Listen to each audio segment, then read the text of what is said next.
Good morning, CSL Midtown. It is always a pleasure to be here with you. And I'm about to give a talk unlike any other talk I've ever given. So buckle up, here we go. I have always wanted to give a sermon with book recommendations, talking about powerfully inspirational books that I have read on my spiritual journey. And now, this idea of discussing great new thought books fits perfectly with our theme for this month, which is words that heal. Now, when Dr. Bob first let me know that this was going to be the theme for September, that's immediately where my mind went and what I thought of. Not necessarily the power of our own words to heal us, which we know is definitely true, which Reverend Norma did a great job discussing this morning, but the power of other people's words, inspirational authors, books that I've read that have changed and healed my life. I know with certainty that I would not be who I am today if it weren't for the many spiritual books that I have read.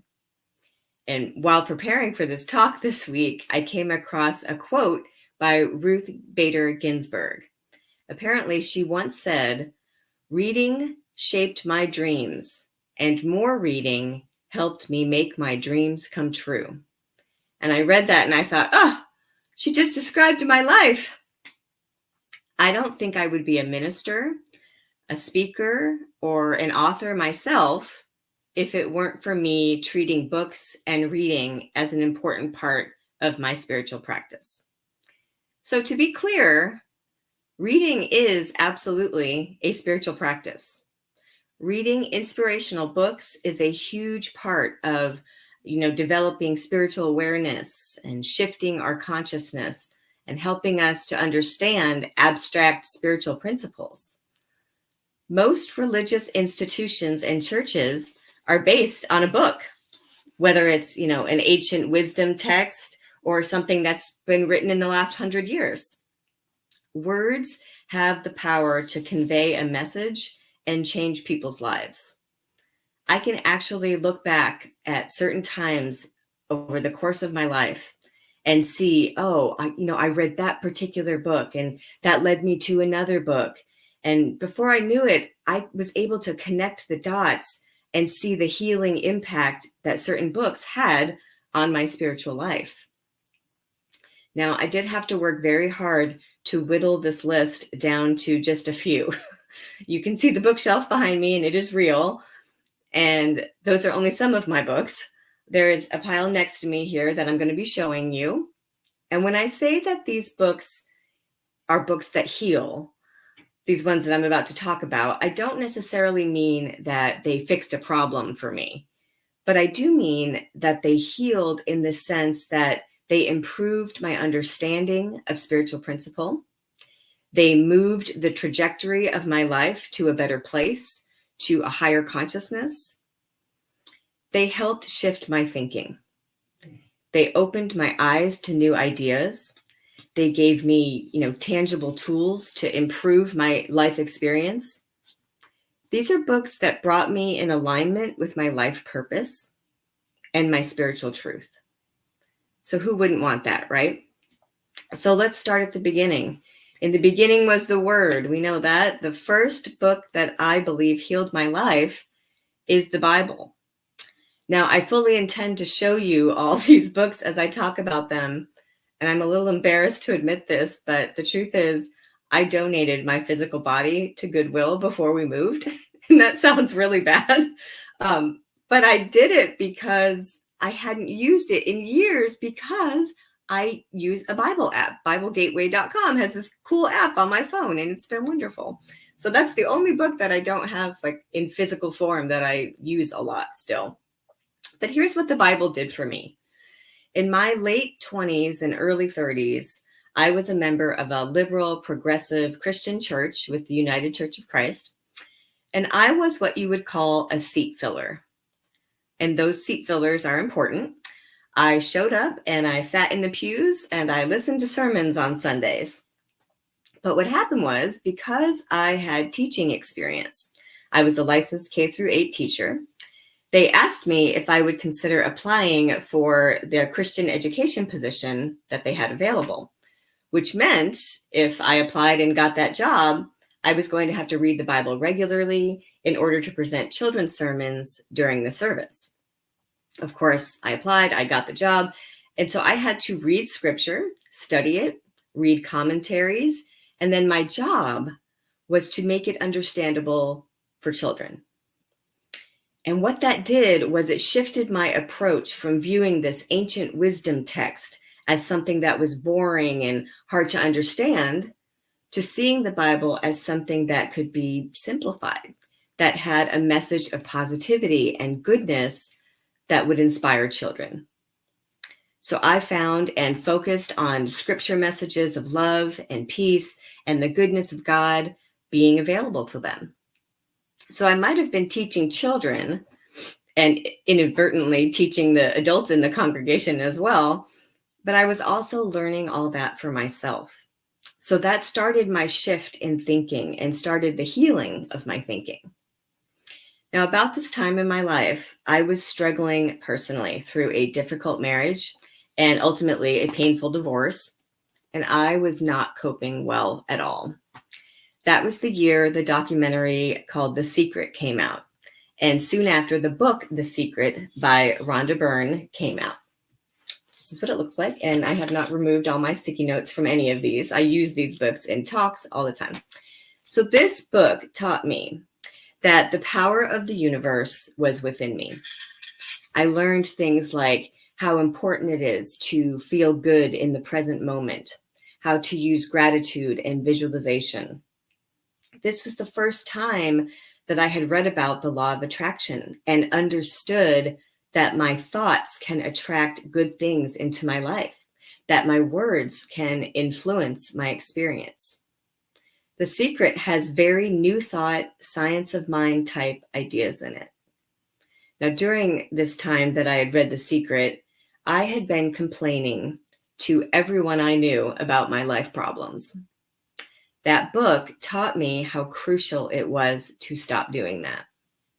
Honestly, if I had to point to one book that not only healed my life, but completely changed the trajectory of my life, it would be The Secret. It's written in simple language and makes it easy to understand. And it's not even that it's such a good book, which it is a good book. It's that for me, it made me hungry for more. And that is a big deal for our spiritual journey. We need to be inspired and led to the next thing that helps us grow spiritually. And that's what happened to me. So the next book I want to touch on and recommend, Dr. Bob already mentioned earlier this month, so I won't spend too much time on it, but it is You Can Heal Your Life by Louise Hay. And what this book did was it helped me notice and heal false thinking from my childhood that I didn't even know I was thinking and that I did not realize was false.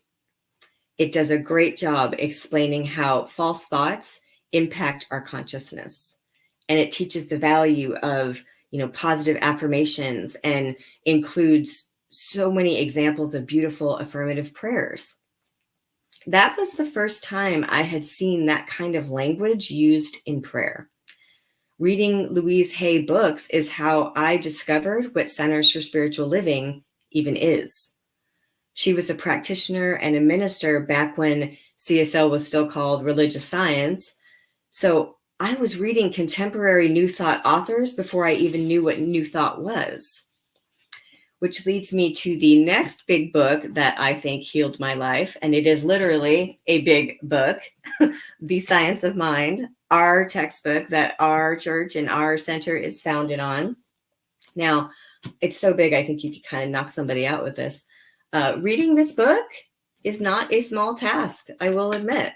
I bought this copy for my very first CSL class, which is Foundations of Science of Mind. Now, aside from the reading for the class, I could never seem to get myself to just sit down and read it from cover to cover, start to finish, like you would a normal book. And the reason was because I was not quite used to the language yet that Ernest Holmes writes with. I want to acknowledge that because there could be someone out there watching who thinks, yeah, that book is too much for me. It's possible because it's a little textbooky when you dive into it for the first time. So I want to share with you the best advice I ever got from a practitioner friend, which was to do the guide for the reading for the science of mind. For you can read the textbook in a year, and there's a guide, and it's in the beginning of the book, just past the table of contents.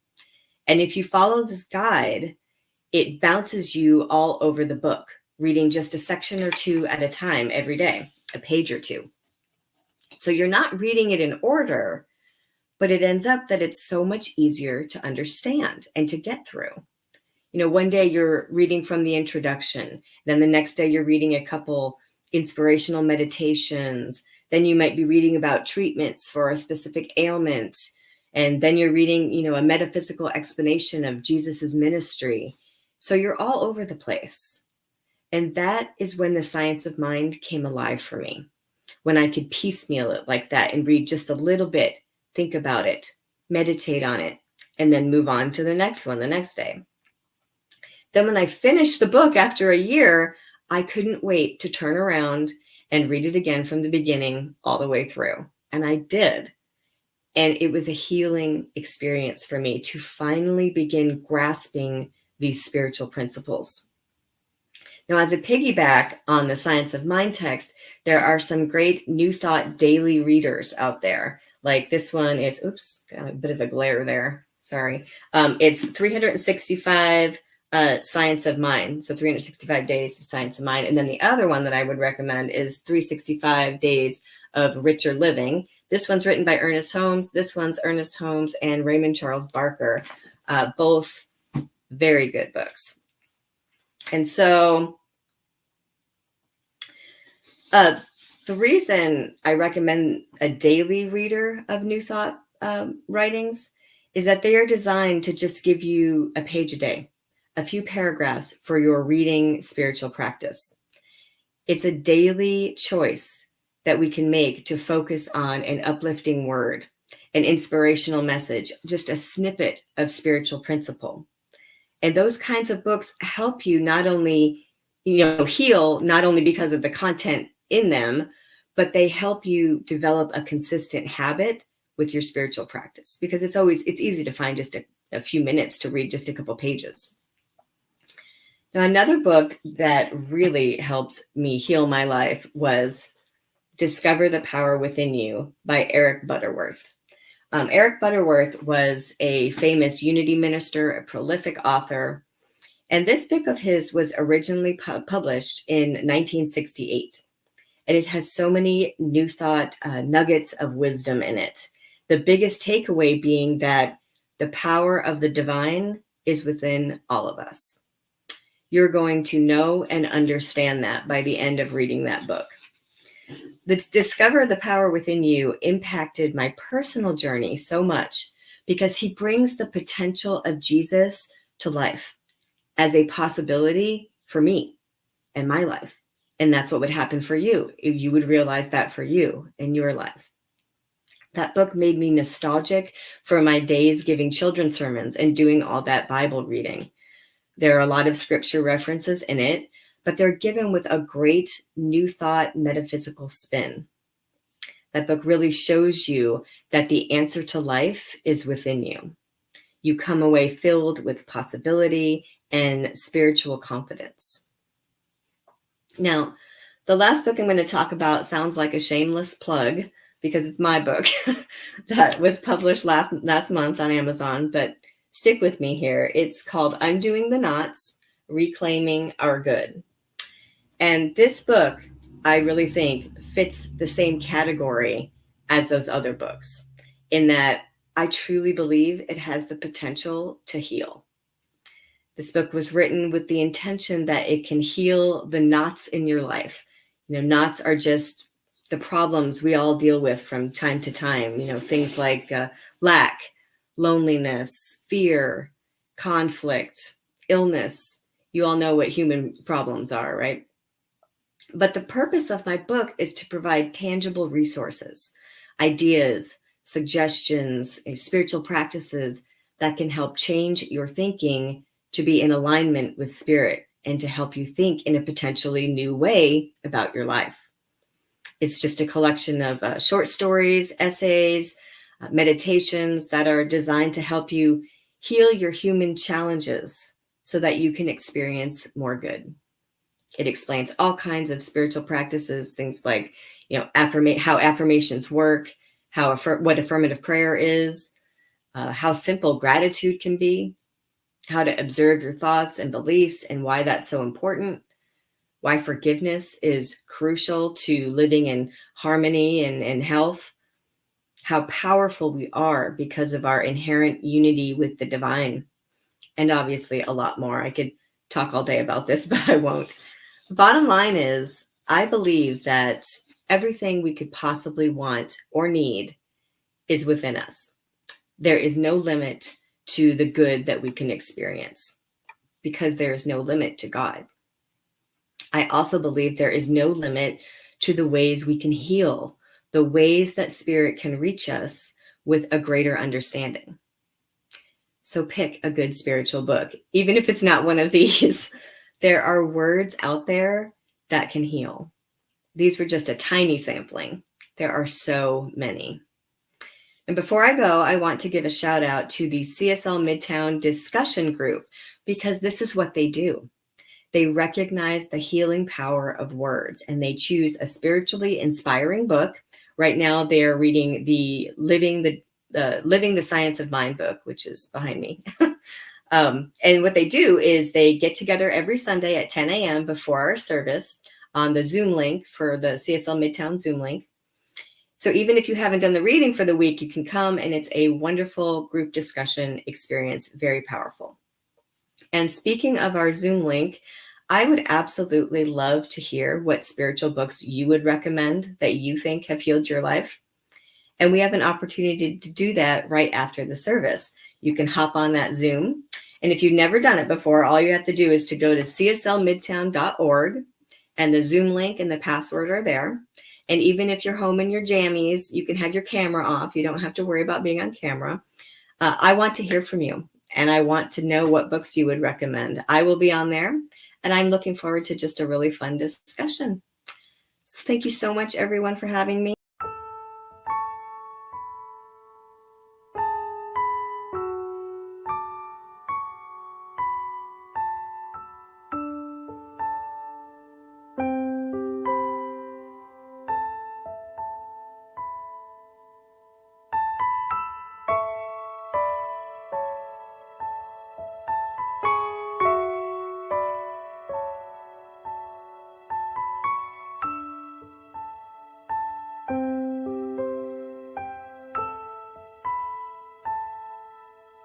I will be gentle with myself.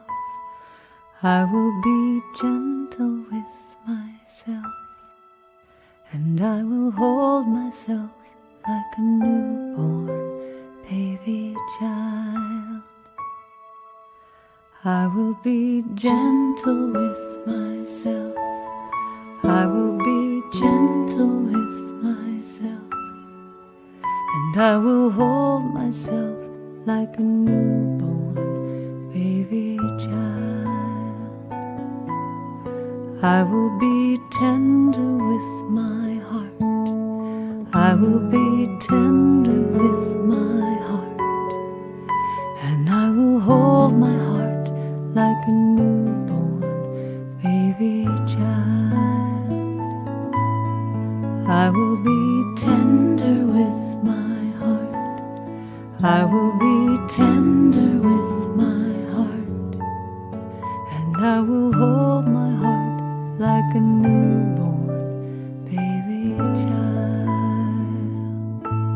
And I will only go as fast as the slowest part of me feels safe to go. I will only go as fast as the slowest part of me feels safe to go.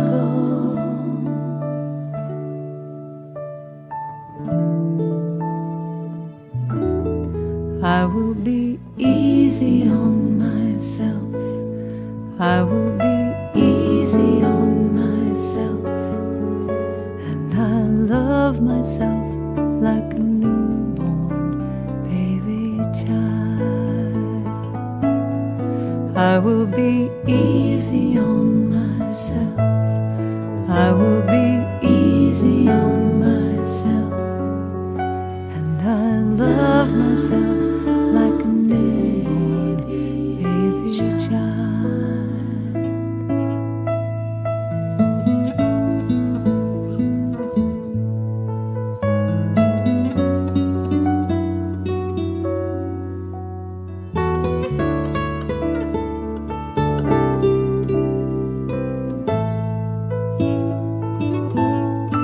I will only go as fast as the slowest part of me feels safe to go. And I will only go as fast as the slowest part of me feels safe to go.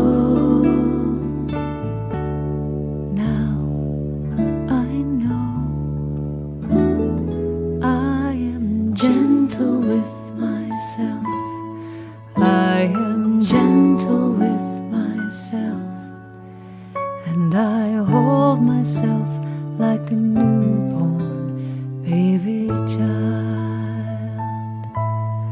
I am gentle with myself. I am gentle with myself. And I hold myself like a newborn baby child. And I rock myself